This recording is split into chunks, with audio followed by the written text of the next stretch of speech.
Today I'm at Christie Pits Park, right up here on Bloor Street by Christie. But until 1983 it was actually called Willowvale Park.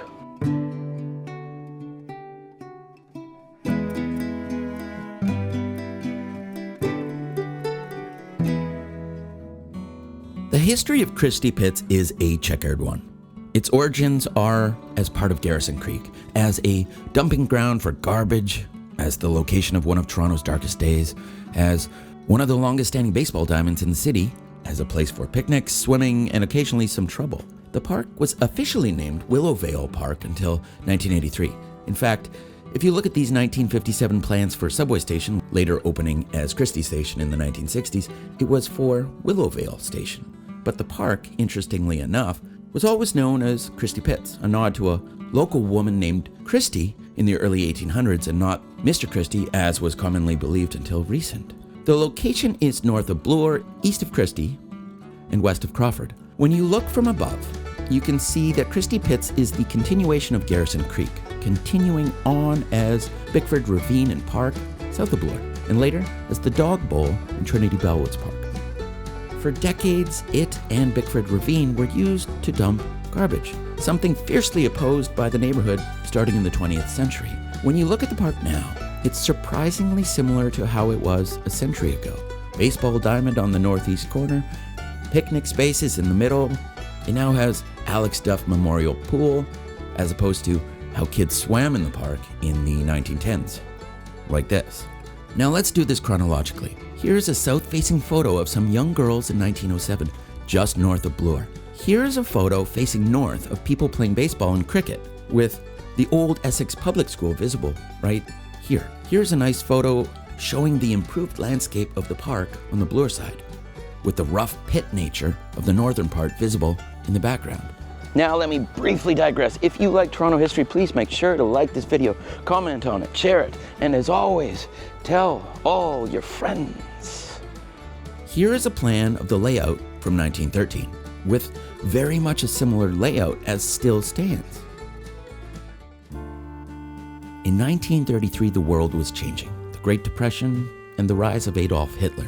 Anti-Semitism towards the Jewish community in Toronto was growing. Anti-immigration sentiments from the Anglo-Canadians was targeting the predominantly poor Toronto Jews, Italians, and other newly arrived immigrants. In August of 1933, some Anglo-Canadians formed what was called swastika clubs, groups meaning to intimidate Toronto's Jewish community, often displaying Nazi flags and proclaiming solidarity with Hitler.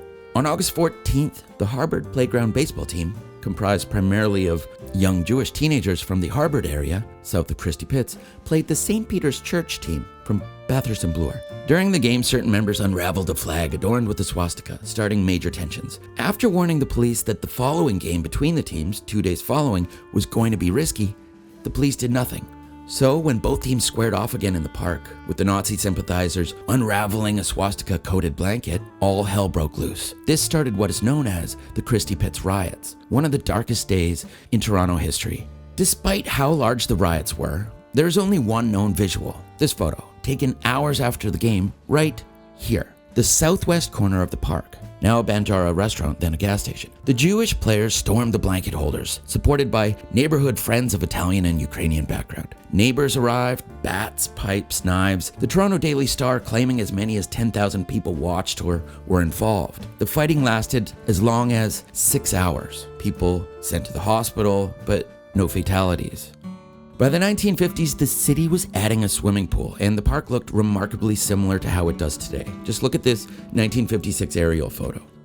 And today. By 1965, Bickford High School was built. And as you can see, the Bloor-Danforth subway line was being built. This 1973 aerial photo shows the baseball diamond now taking on a fancier layout, being the home of the semi-pro Toronto Maple Leafs of the Inter-County Baseball League from 1969 until today. The field being named Domenico Field after team owners Jack and Lynn. Now if you haven't before, I would suggest heavily spending time heading over there to watch Toronto Maple Leafs baseball games. Just to clarify, the Maple Leafs being the semi-pro team in the city, not the professional AAA Maple Leafs baseball team that played at Maple Leaf Stadium until 1967. So, Christie Pits, over the last few decades has, to some extent, shadowed the neighborhood.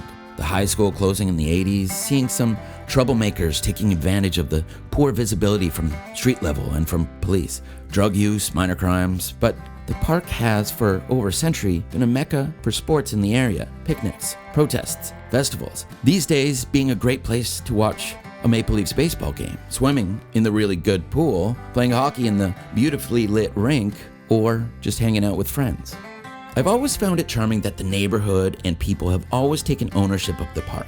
The city named it Willowvale. It was officially named that for a century or so, but the citizens called it what it was. And in 1983, the city finally listened, renaming it Christie Pits. But not after the cookie maker. After a woman named Christie in the neighborhood, one that spelled Christie oddly enough with a Y and not an IE. And no, I have no clue why we use an IE.